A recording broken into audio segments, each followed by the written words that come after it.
please introduce yourself. Give us a little background about who you are. Absolutely. Yes. So I'm Rachael Novak with the Novak team brokered by Real Brokerage. I am north of Seattle in a big county called Snohomish County. Our office is in Everett, Washington State. I run the team with my husband. So we kind of have a two rainmaker model. We've been doing the team model for about 5.5 years. And it is something that both of us are ridiculously passionate about. I specialize in listings, so I work with sellers almost exclusively. I didn't start off that way, of course. The first couple of years were a lot of buyers also. And Mike does exclusively buyers now at this point. So we're able to stay in our lanes in the business and still be happily married. That's our secret. I've got 3 kids. I've got 2 dogs. I work a lot and I play a lot and I love it. So. Again, and for those that don't know, she's also, she's totally badass. And I love how you guys are just dialed into systems. So I know you mentioned you guys have your lanes that you stay in, but you guys are also very much in your systems and tools and the data, what's going on. And that really kind of brings us to today. And it's like, understanding how to change our conversations and stay relevant and I think they titled this in a shifting market. And I think I specifically have heard you talking about and I think you use the word normalizing, which we do as well. Yeah. But changing our conversations to stay relevant, whether it's shifting or normalizing, whatever somebody wants to think. I know you have some thoughts on this. I've been listening to a lot of your posts and what's going on. What are you seeing? How and what are you changing? And what does this mean to somebody that maybe just isn't seeing something yet? Yeah, that's a really good question because, all of us have started seeing the rumblings and then headlines were about 3 weeks behind what we actually started feeling. When interest rates spiked in April, it was really the week before Easter that was the first time that we experienced missed offer review dates. And all of a sudden there was like these slamming on the brakes of buyers making a quick decision. And what we saw was almost immediately a ton of uncertainty settled into the marketplace and buyers were a little unsure of if they should move that quickly. And sellers, of course, have gotten used to this, absolutely quick clip pace of selling a house in 3 days and over the weekend and going and staying in a hotel for 3 days and then the house is sold by the time they get back, right? And so in April was the first time that we saw that when interest rates really kind of spiked up that first time into the high 5s. And it wasn't directly connected to that, but that coupled with one of the first holidays that people got to go and see families and everything felt normal after the pandemic. And then moving into, more inventory coming on anyway, is kind of a perfect storm for that shift that everybody called it. But as I've been preaching over the last couple of weeks, really this is just creating a space for us to get into a normal market again. But I was kind of going back and forth with somebody this morning on Facebook because in our market, we had about 2 weeks of inventory for the last 18 months straight. So crazy amounts of demand and never enough inventory. And within a month, within 3 to 4 weeks between April and the middle of May, all of a sudden inventory went up to almost a full month. Almost. It was 0.9 months of inventory. Basically double. It did. It basically doubled. And historically speaking, people are like, well, what the heck? That's still a total seller's market. And that's exactly right. So when you actually are looking at the data, it is absolutely still a seller's market. But how that feels is it's basically went up, it doubled, right? Like you said. How that feels is way different than actually looking at the data. So because I think we're so ingrained in checking the data and looking at stats and having these conversations, we were able to pick up on it really, really quickly and immediately, pivot and start having different conversations with our clients. Yeah, because we originally started talking about this, and just because of scheduling and other events, and it's spring market, right? It's crazy, more inventory coming on. You're listing homes. We're listing homes more than we have been in a long time.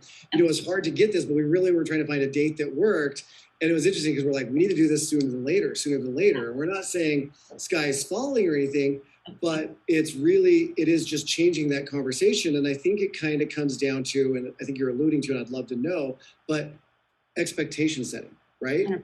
So that's exactly right. And probably different with buyers and sellers. So I'd love just a couple of the nuggets or what you guys are doing different today, June 2nd, versus, 45 days ago when this just started happening to set those expectations. 100%. So with buyers, when a buyer starts hearing the word shift, they immediately think opportunity and they think under sales price, right? And that's what we are trying to avoid, because that's really not exactly what's happening.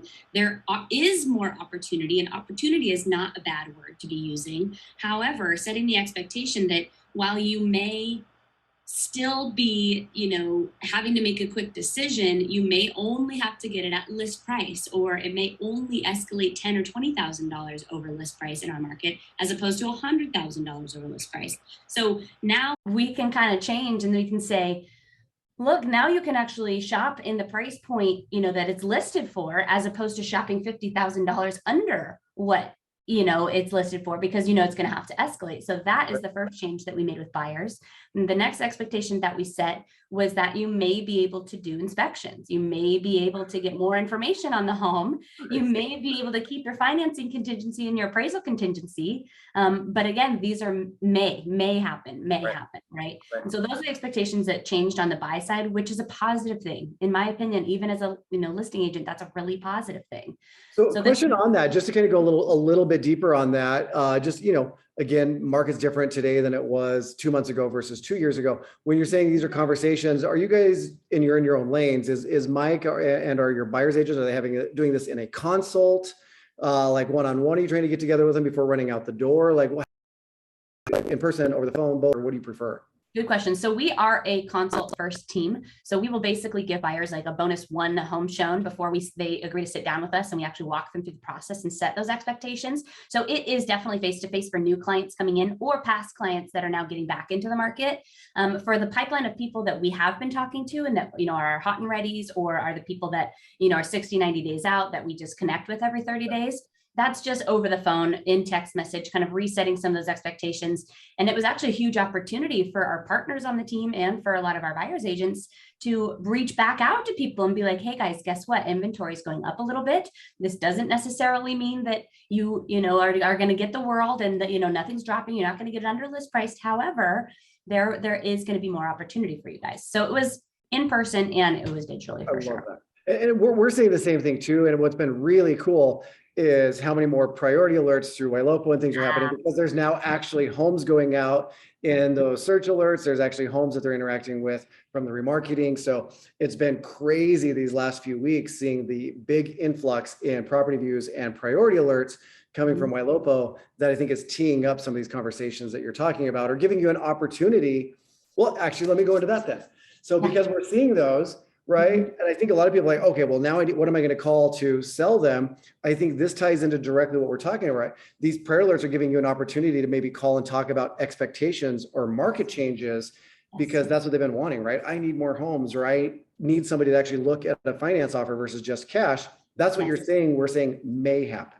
Exactly right. Yeah. I mean, now we can say VA buyers, we can say FHA buyers, like these buyers that were not traditionally strong in the market that we'd experienced for 18 months, right? Who maybe even needed a little bit of closing costs covered, who needed a $2,500 or $3,000 boost with closing costs to be able to make it work for their family. There is now opportunity for that. And one of the first signs that we saw doing that was our buyers agents would say, hey, I showed the house, and then a day later, the listing agent called me to see if I had a buyer interested, right? I was like, what a concept. I love that. All right. So you saw, sorry, I got my follow bus going off. All right. So we talked about expectations and some examples on the buy side. And I know Mike and the buyers agent are doing that. You're specializing on listing. What are your conversations? And I think this is critical right now. If people are thinking we're near the top and more listings are coming, you are a listing boss. What are the expectations? What are the differences that you were doing versus you're doing now? Because I think that's key. So I'm not going to lie, like the first week that this market kind of normalized super quickly, that week, it was for us, it was a week before Easter. So that Easter weekend, April 17th, was that literally, that was the weekend I put 3 houses on the market, had no qualms about them going under contract. I made the mistake of not setting expectations well. And then Monday morning, I had to backtrack quick. And so it was a big pivot for me. And I got, thankfully, I've got good clients. I set expectations well in the fact of, we control what we can control. We don't control the market, right? We are able to respond to how the market responds, and that's it. So I've learned this, and I put these back into practice really quickly after my big flub up that week. But the biggest thing for me, the biggest change is simply saying the market is tumultuous. And we are seeing really a couple of markets within this market that is creating this perfect storm of uncertainty. So, over here, we've got all these sellers who don't necessarily need to sell. They don't have to move. They don't have a big life change or a job change that is pushing them to actually move. But hey, if they could get this number, they would love to and gladly move for that kind of net proceeds. So we've got that market over here. We've got this market over here, the people that need to move, like they're in a financial situation, they're being relocated for their work, whatever it is, that they actually are needing to move and they're actually vacating the home quickly. So these guys over here that need to move, they are way more responsive and way more coachable in regards to showing the data of what's happening in the market, to doing the adjustments to catch where the market is going to say their home is worth. And then you've got this group over here that are holding steady. And now we're hitting into the 30, 40 days on market. Holy smokes, right? Where they're not budging on their price. So it's creating this weird, level of, now we've got this market over here of homes that aren't selling, and this market over here that homes that are adjusting and selling. And then you still, of course, have a ton of inventory coming on, right, because of the time of year, right? A ton. Yeah, exactly, a ton. I'm talking in our county, like 300 in a day is a lot, right? Yeah. So never similar, right? We were less than a day, and now we're up to like a couple of weeks. So same exact story. So you're using the data, you're showing the price reductions that are, again, we don't want to be misheard. Homes are still selling. Yes. Right. 100%. But some are not as many offers, or not in a few days, or we're seeing some price reductions, and you're using that data to show them. That's exactly right. So, I've created kind of a weekly seller, weekly active seller touch campaign that is pretty manual. So I am personally touching in with my clients every Monday. My partner's touching in with them every Thursday. So they're getting multiple touches a week. So I think the main key to keeping your sellers, I don't want to necessarily say happy, because it's never happy when they have to be doing price adjustments, right, but keeping them content and keeping them educated is getting in front of that conversation, right? So the first thing that I did that Monday, when I knew we were not going to be getting multiple offers on these properties that weekend, right, that in April, yeah, I called every single one of them and I said, holy smokes, you guys, I'm pretty sure that we are in a changing market and you guys are caught in the middle of the eye of the storm here. And holy smokes, we need to just be work together through this, because I can imagine how frustrating and how awful this feels right now. And I feel it too. So naming that emotion and letting them know that you are in it with them, I think is the biggest key to making sure that they're not out on an island, right?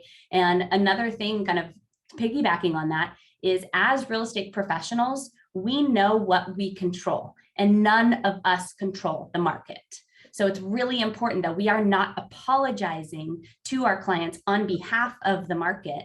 We can apologize because of how they feel maybe, but do not apologize because of the performance of the market. That is not on us. Our job is to present the best product and look at the comps and study the data and present it to them, and then make an intelligible choice or decision with your sellers as to how to navigate through that. Does that make sense? It does. And it's so funny. I mean, we've known each other for a long time, and I just had a similar conversation. It was yesterday with one of our listing partners. I was on a call with her, talking through setting expectations, because he was thinking about selling a couple months ago, decided to hold off, and he's now coming on, and there's a difference, right? Yeah, we've seen price drop. And so setting those expectations, we were on the call together, and she literally did what you had mentioned, apologized for the market, kind of owned it like it was on her. And when it got off, I'm like, you did great, but never do that again. We interpret the market, we show them the data and help guide them. And it was like a learning moment, and you nailed it. All right, I'm going to back up though.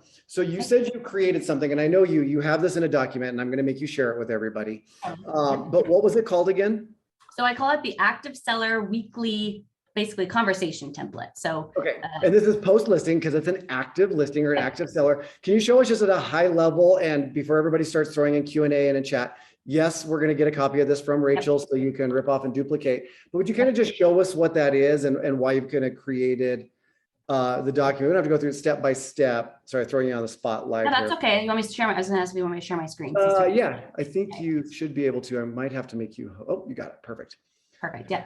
So right here, what you're seeing is, here, the top part of it is called the active seller weekly conversations. So what I'm talking about really is, okay, what is the focus of these phone calls? What is the focus of these check-ins? What I will actually do is I will send an email. And of course, on pages 5, 6, 7, I've included the actual templates of exactly what I say in my email. So one of them is a check-in email showing the data, showing the stats. We're utilizing a lot of the public information that they can also get, but may not be getting on Redfin and on Zillow. And then of course, with the Ylopo dynamic retargeting, the Diva ads, the reports that I'm able to generate through the backend of Ylopo Stars dashboard, I include that as well so that they can see that I'm actively pushing this, right? But they're seeing the eyeballs that you're getting on the home and all that. So it's not because we can't tell them what we're doing. They have to see it, right? Well, that's exactly right. Because I can sit here all day and say, oh, don't worry, I've had 1,200 people look at, and I had, 12 people actually click through in the last 7 days on this ad that I have. But if I email them a link to the ad and then they can see the actual stats, they can watch the 15 and 30-second little Diva videos, that is way more powerful. And for the seller at that point, when you're checking in with them, there is no question that you are working for them. Yep. That's what they want to know, you guys. When people are sitting on the market, there's 2 things that I let them know. Number 1, every day that they're on the market right now feels like a week. And I remind them of that every time I talk to them. And I say, I know how every single day you wake up and you're like, I hope this is the day. And then by the time you lay your head on the pillow, you're like, shoot, it wasn't the day, but holy smokes, has it been 7 days today? Because it feels so long, right? And then the second thing that I say is, look, I'm going to be working for you and you're not always going to feel that way, but I will check in and show you what I'm doing a couple times a week. And so it's really, I set those expectations up front and then I follow through with these emails and with these templates. So you literally itemize all this out. So you can literally put it. Yep. Awesome. So, and I'm not going to go through every single line, but obviously there's going to be, price differences between markets, and you're going to have to kind of look and, educate yourself on what your market looks like and where the thresholds are. We have, showings per price point per week, how to look up the different, data points in Redfin and Zillow. And I just screenshot those and literally paste them right into the email so the client can see them super, super easy. I look up how to get to the Ylopo Stars marketing dashboard and look up the listing rocket analytics. So I use that exact PDF and I include the link in the email so they can see both. That's money right there. That link, I love that you have that on there because I think a lot of people do the PDF, but that link, when it's live, they're going to click on it. They're interacting with it. I love that you 100%. Well, it becomes powerful because not only do they have this huge, email with all of this information in it, but now they're clicking and they're going to this whole other space. So they are getting the experience that they feel like a buyer would be experiencing, right? So it's a very powerful tool for them. And then I also, of course, every time I'm doing either the phone call or the email, I'm doing a CMA. So I am personally very knowledgeable on every single one of my listings, what else has come on. I'm tracking the data for them. I'm sending them updates so they can see all that. And all this is in here. And then the check-in call, of course, the focus, a couple of tips just that have been really useful for us in regards to kind of numbers and pricing. And these are all very fluid, of course, depending on the market.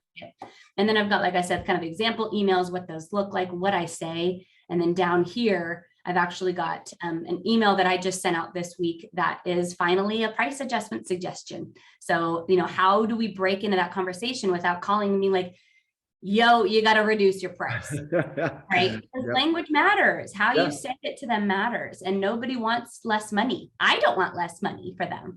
It hits everybody. Yeah. So it's really important that, I send this email and then I'll follow up within 2 hours after sending the email. Number 1, hey, did you see that email? Did you get to digest some of that information I sent you? I know it's a lot. And then number 2, did you guys get a chance to chat about my suggestion? And so it really just becomes, this is a completely data-backed decision. There is no emotion behind this. I am not guessing. I am not just throwing it, spaghetti at a wall, hoping any of it sticks. This is truly coming from a place of the market is changing and normalizing. And I don't want you to get caught in the eye of the storm and be on the market for 60 days. And now we have to chase the market down even further than we would have if we make a change now. I love this, right? And I think, for those of us who have been doing this a long time, hopefully most of us have had some sort of, cadence to follow up with our active listings, which is exactly what you've done, right? These feedback reports and all of that. I love that you put together for those, and I got a couple messages on here. Yes, she's going to share that. She'll get that over to us. We will post a replay to this, so ylopo.com/media, and we'll have a download link for that form. So that way you can kind of edit it to you guys. But I know something, and we're getting close, and I want to open up if there's any questions here. We're about 22 minutes in. I know, and I love this about you guys and your belief, I think, in how you service the clients, but you talk about being a truth teller and some of the things. And as we are in a normalizing market, what does that mean? And what are some of the tips along with that when you're being a truth teller? Because I think that's what's going to matter and allow us to get those price reductions or educate the buyers. And, what does that mean? Yeah, it's a really good point, because look, at the end of the day, people, like all clients, especially new clients who haven't worked with us before, unfortunately, they do not assume positive intent with real estate agents. They're going to assume that you're going to try to swindle them somehow and try to get more money out of them somehow, and that you're going to cheat them. So continuing to educate yourself, continuing to watch the market that particular house is in, or the market in general, making sure that you are very well versed on exactly what's happening in the market. Like, I probably spend at least 2 to 3 hours of my week every single week right now simply slicing through the data in InfoSparks or through our MLS, looking through, sold to or list price to sell price ratios, looking through days on market ratios, looking at specific different pockets of neighborhoods, but especially around people that have upcoming listings or were an active seller, and being able to convey the information in a very logical, data-backed way, as opposed to getting emotional about it. Because the second that you don't know something and you're trying to fake it till you make it, you're going to lose all credibility with your client. Like, people in this day and age can sense authenticity, they can sense confidence, and they can also completely sense false confidence. So for you to be able to show up as that truth teller, for you to be able to come in and explain market data and give them actual logical and data-backed decisions, you have to be putting in the work for yourself to making sure that you're educating yourself on that market.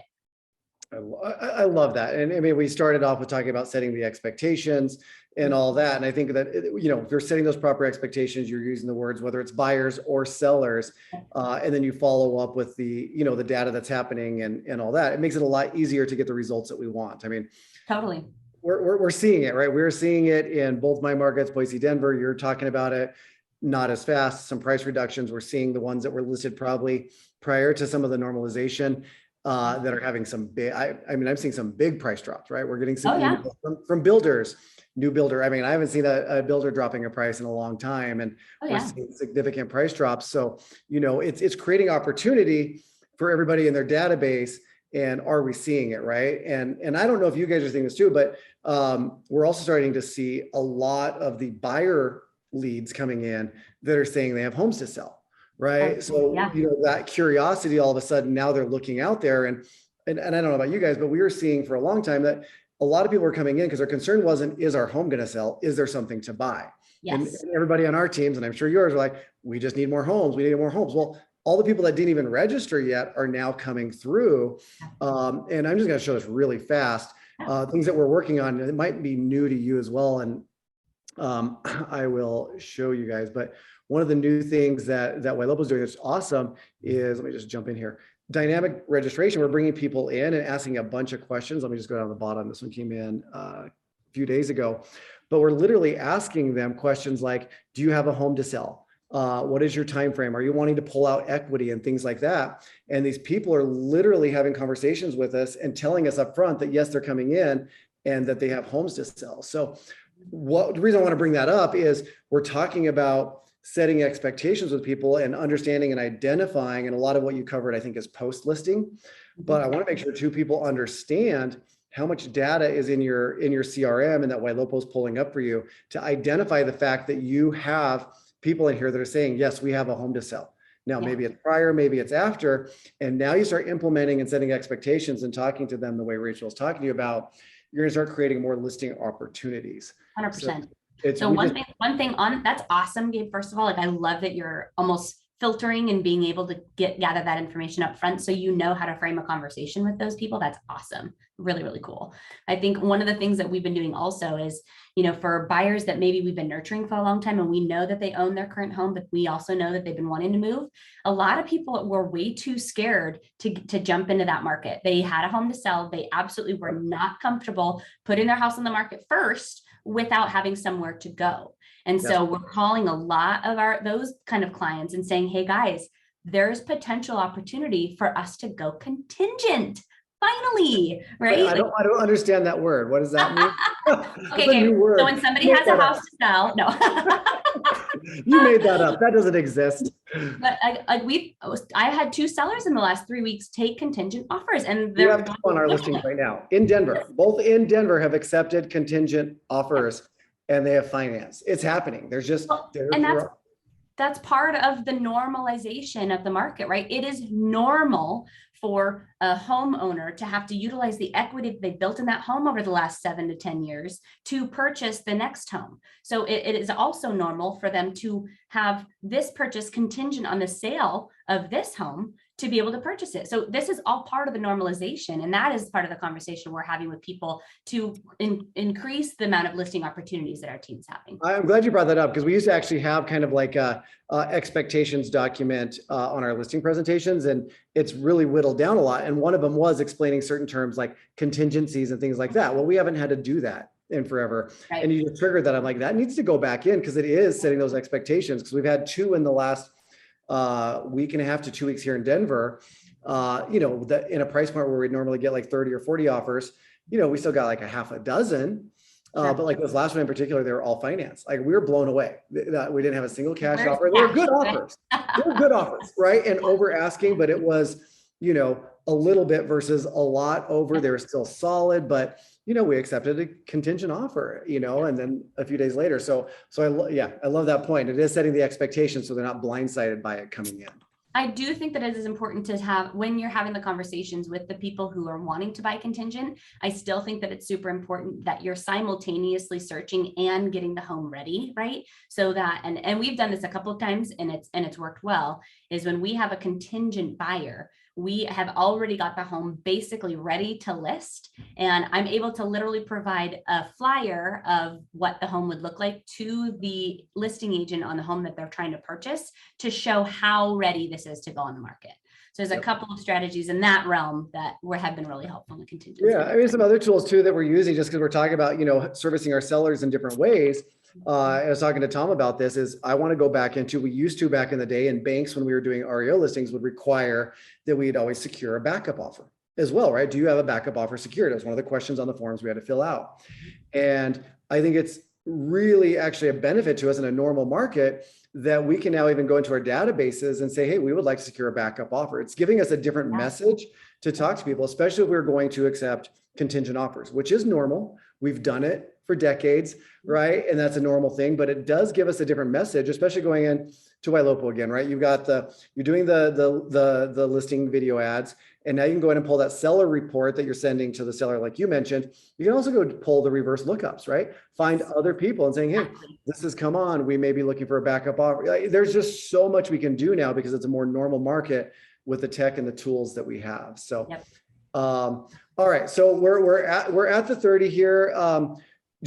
What you're seeing in the last 45 days, and it's early, right? And again, I want to clarify, I'm not hearing you say the sky is falling, Absolutely run to the hills, get out of the business. We're just saying we need to be aware, right? So if you're talking to a new agent on your team or coming onto your team right now, or you're prepping a new listing partner to train them, what advice are you giving outside or summarizing kind of what we just talked about?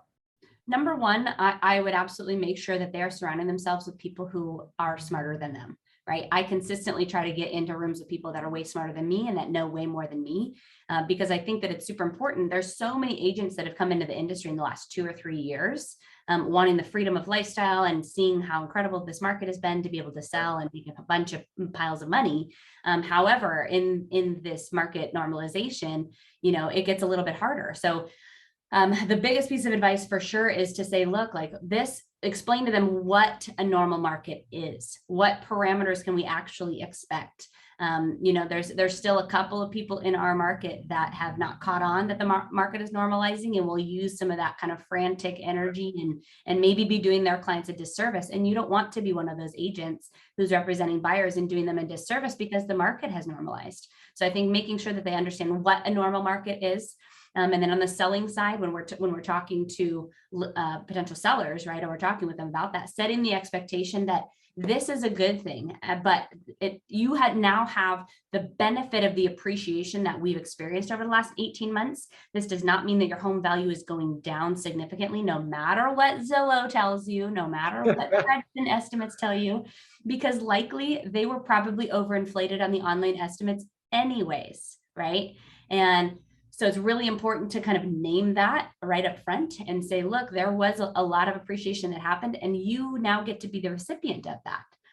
I would also say one thing that we're talking about in active conversations with our team is that if you know your average price point, your average sale price in your marketplace, anything under that is still very, very quick. Things are still moving very quickly. The data will show that. It's also, some of them are getting multiple offers as if it's a super dialed and hits a lot of demographics on that particular property.